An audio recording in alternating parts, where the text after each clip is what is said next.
Baik, pada uji makanan, yang pertama adalah penguji karbohidrat. Yang pertama, kami melakukan penyiapan alat dan bahan. Pada kegiatan selanjutnya adalah pemberian 3 tetes larutan yodium dalam KL atau Lugol kepada tiap-tiap jenis bahan makanan.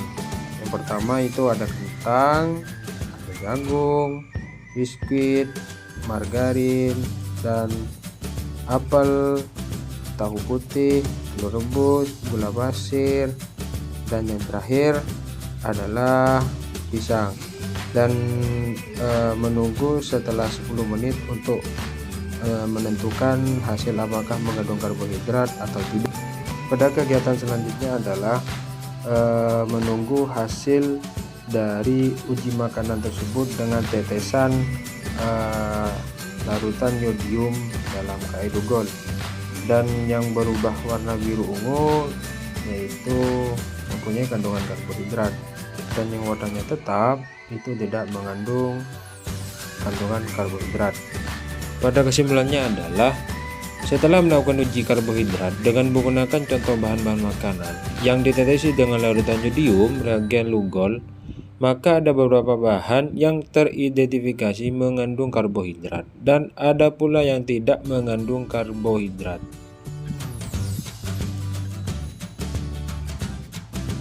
Pada kegiatan kedua adalah uji lemak. Adapun bahan dan alat-alatnya, yang pertama pepaya, margarin, biji jagung, kemiri, susu, air, santan, wortel, seledri, singkong kering, minyak, dan kacang tanah. Adapun alat-alatnya adalah pipet, kertas kayu, sendok, dan lilin. Itulah alat-alat dan bahan untuk praktikum uji lemak pada makanan. Untuk kegiatan selanjutnya adalah pengujian terhadap air dan minyak goreng.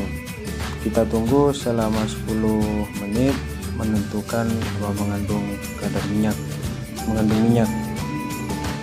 Selanjutnya pada margarin, susu, dan santan.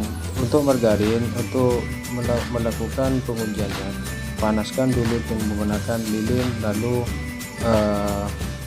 menunggu cair sampai cair. Setelah itu ambil dengan menggunakan dan masukkan ke kertas untuk menunggu hasil apakah dari ketiga bahan ini, margarin, susu, dan santan, mengandung mengandung lemak. Kita tunggu selama 10 menit. Baik, pada proses selanjutnya adalah pengujian dari bahan-bahan makanan.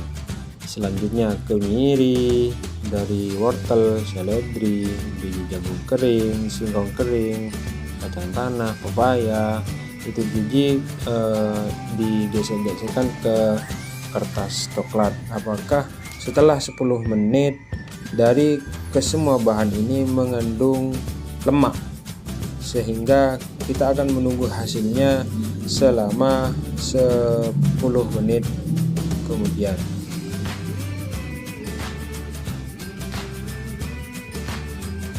Adalah pengecekan terhadap kertas-kertas yang sudah digeseknya dari bahan makanan menggunakan senter. Apakah dari masing-masing bahan makanan yang sudah diujikan ke kertas mengandung lemak? Sepertinya seperti santan mengandung lemak, minyak goreng sepertinya mengandung lemak, dan wortel sepertinya tidak mengandung lemak. Kemiri ternyata mengandung lemak, dan kacang tanah sepertinya tidak. Biji jagung tidak, seledri tidak, singkong kering tidak mengandung lemak, pepaya mengandung lemak. Baik, kesimpulan pada uji lemak ini adalah setelah melakukan pengamatan pada praktik uji lemak dengan menggunakan contoh bahan-bahan makanan yang sudah ada di gambar laboratorium, kemiri, pepaya, dan sebagainya, Setelah teridentifikasi, ada yang mengandung lemak dan ada yang tidak mengandung lemak.